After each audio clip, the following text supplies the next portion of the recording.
Hello, folks. It's Monday, and welcome to the Deep Fried Sports Podcast. I'm your host, Jack Fry, and thanks for listening. Well, the big news this Monday was Anthony Davis was traded to the Lakers for 3 players and 3 picks. The Pelicans received Brandon Ingram, Lonzo Ball, Josh Hart, this year's number 4 overall pick, and 2 future first-round picks in 2021 and 2024. This is a huge deal, and I think it makes the Lakers way more relevant this season. Is it NBA title or bust? Vegas seems to think so. They're 3-1 favorites to win it all. Tiger Woods finished with a 69, under 2 at the final round of the US Open, tied for 21st. It was won, though, by Gary Woodland. He won his first major, and he finished under 13. He actually had a birdie on the 18th hole on the final day to win the tournament by 3 strokes, and that birdie was like a 20-foot putt.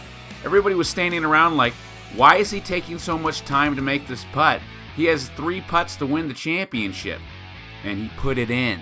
I think he just wanted to put an exclamation point on his championship, and I appreciate that kind of competitiveness. Looks like USA beat Chile 3-0, and guess what? They celebrated politely. Thanks a lot for all you outrage culture people making it so they can't have nearly as much fun. Oakland Raiders scored HBO's Hard Knox. That is going to be a sideshow. I have a top 10 NFL list of teams best set up for the future. The NBA draft is this Thursday, and free agency starts June 30th. But let me get to this. What does this trade mean for the Lakers, for the Western Conference, for the Warriors, and for NBA as a whole? Anthony Davis is a top 5 player.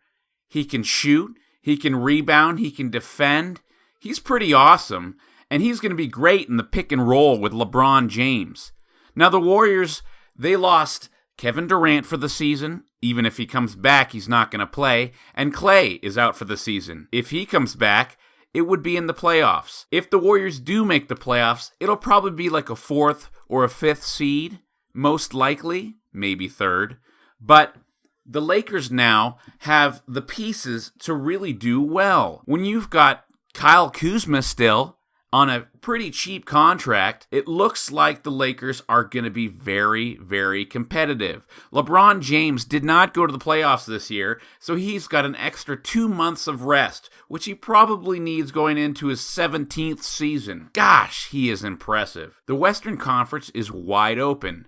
With the Warriors' injuries and how tired they're going to be after playing over 100 extra games in the last 5 seasons of playoff competition, missing 2 stars, who knows what's going to happen in the West? I think Houston's probably going to take a step back. Chris Paul just doesn't have it anymore, and that team, although Harden is one of the best players in the league, he has pretty much have to put that team on his back by himself. Gordon's pretty good and Tucker's pretty good, but I don't see them being huge competitors against any team in the West next season. They might have missed their window this last year. I like the Lakers to get to at least the Western Conference Finals and maybe get to the finals, but Vegas has them as a 3-1 favorite to win it all.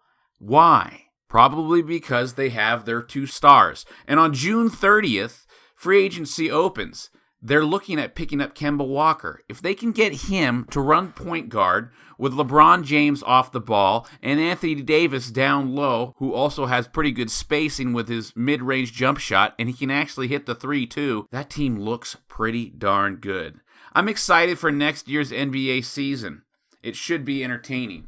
The U.S. beat Chile 3-0. Thank goodness they didn't win by 13 so everybody could get mad about it again. Come on, people. Did the American women back off a little bit in this game so that they didn't get scrutinized so much for kicking so much ass? Chile is a soccer country, so I think it might have been more difficult than it looks. 3-0, definitely not 13-0, but it is a shutout, and the U.S. goaltender looks pretty good in Hope Solo's absence. This year's NFL season is going to be interesting, especially with the Oakland Raiders. Is it their last season before Vegas? We think so. That stadium in LV should be done for next season, and they are going to be on HBO's Hard Knox. With John Gruden as their coach, Antonio Brown at the wide receiver position, and a bunch of other players who have some serious issues, this should be totally entertaining. Might I say, dumpster fire? I don't remember a team on that show that's been very successful. It seems to be the kind of show that follows around dysfunction, like the Browns.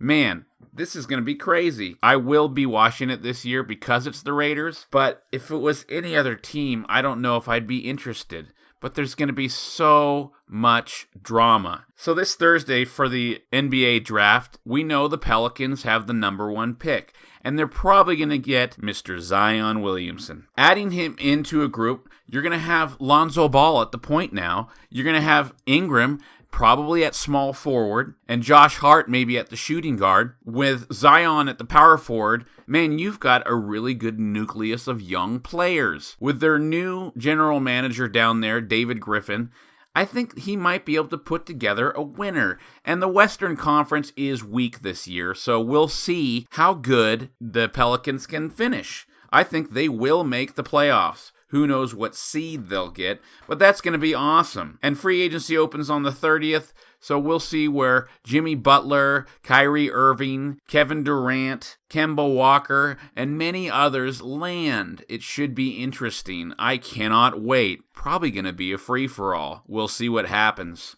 Bleacher Report came out with a top 10 list of NFL teams best set up for the future. I believe this list is mostly comprised of teams that are young and have lots of cap space. At number 10, the Jets. They have Sam Darnold, a very young, very talented quarterback who just added Le'Veon Bell, one of the best pass-catching running backs in the league, who also can rush very, very well. The O-line only allowed Darnold to get sacked 30 times this season. Darnold's protected. He has a new safety valve with Le'Veon Bell, and the Jets defense signed C.J. Mosley and also drafted Quinnen Williams. They look pretty great. They're also top 6 in cap space. Number 9, the Houston Texans. Deshaun Watson is only 23 years old, and he completed 68.3% of his passes last year for 4,165 yards and 26 TDs. They have one of the best pass rushes in the league with J.J. Watt and Jadeveon Clowney. This team looks poised and ready to improve this year. Number 8, the Panthers. Cam Newton's only 30 years old. He has a new offseason workout, so we'll see how that moves. They signed Gerald McCoy for the defensive line, and with Luke Kuechly at linebacker, their team looks much improved. Number 7, the Vikings. Cousins completed 70.1% of his passes this last season with 30 touchdowns. He had 2 1,000-yard receivers with Stephon Diggs and Adam Thielen, who had 9 TDs each respectively. With Dalvin Cook running the ball out of the backfield, their offense looks awesome and their defense is perennially great. That division looks tough with the Bears and the Packers looking to improve. Number 6, that team, the Bears. Mitchell Trubisky is still on his rookie contract. They have a great room in the salary cap, and the Bears only allowed Trubisky to get sacked 24 times last year. Their defense only allowed 17.7 points per game with Hakeem Hicks and Khalil Mack. Man, they look great. Number 5, Cowboys. Dak Prescott's only 25 years old. He completed 67.7% of his passes last season, with 22 TDs and only 8 picks. Of course, they have Ezekiel Elliott, the NFL's leading rusher, and Amari Cooper back for a full season. Jason Witten returns to create a better safety valve for Dak Prescott. He's great when he can just dump it off to any of those guys, and their defense is impressive. With Leighton Vander Esch and DeMarcus Lawrence, they can be a top 5 defense easily. Number 4, the Browns. Baker Mayfield last year had 27 TDs and only 14 picks in his rookie season. That's impressive. They picked up Odell Beckham Jr. to go along with Jarvis Landry and David Njoku at tight end. They have tons and tons of offensive weapons. They also signed Kareem Hunt, and he won't be able to return to the 8th week, but when he does, he'll have fresh legs. This team looks great offensively, and defensively, they have a stout defense. Number 3, the Chiefs. Well, this one seems obvious. They have Patrick Mahomes. The guy is amazing. He completed 66% of his passes last year for 5,097 yards and 50 touchdowns. Holy crap. In his first full season as a starter, 5,000 yards and 50 touchdowns. On defense, they added Frank Clark and the Honey Badger. So that should make their defense much better because they were very suspect last year. The Chiefs had to do a lot of shootouts to win games. Number 2, Rams, Jared Goff.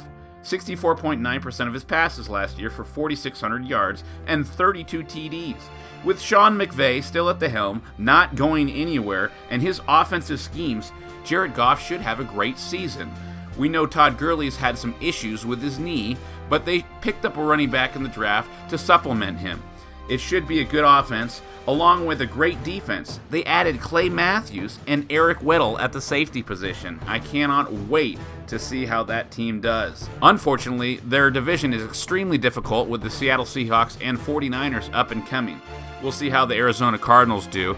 They still look like they're going to be in last place. And the number 1 team by Bleacher Report is the Colts. Andrew Luck, 30 years old, with a 67.3% completion percentage last year, 4,600 yards and 39 TDs. The offensive line only allowed him to get sacked 18 times, with a new look running game that actually does really, really well, and top 5 in cap space.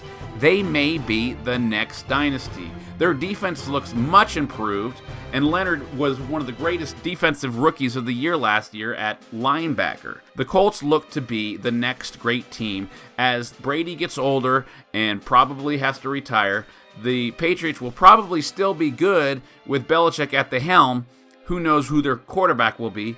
The Colts in the AFC may be the next team to beat. That's your top 10. Jets, Texans, Panthers, Vikings, Bears, Cowboys, Browns, Chiefs, Rams, and number 1, Colts. I like this list. I have to say I probably would have put the 49ers on there, but comparatively, they may not be as young as they should want to be on this list. This list is somewhat good, but you know how lists go. Well, thanks, folks, for listening to the show today. Appreciated you coming in. Please like, subscribe, and share with your buddies if you can. This episode has been brought to you by the Beautiful Bargains page. Check it out on Facebook and find great deals on Amazon. Music was provided by Ben Sounds. Oh, Ben! I love your sounds. Thank you. Goodbye.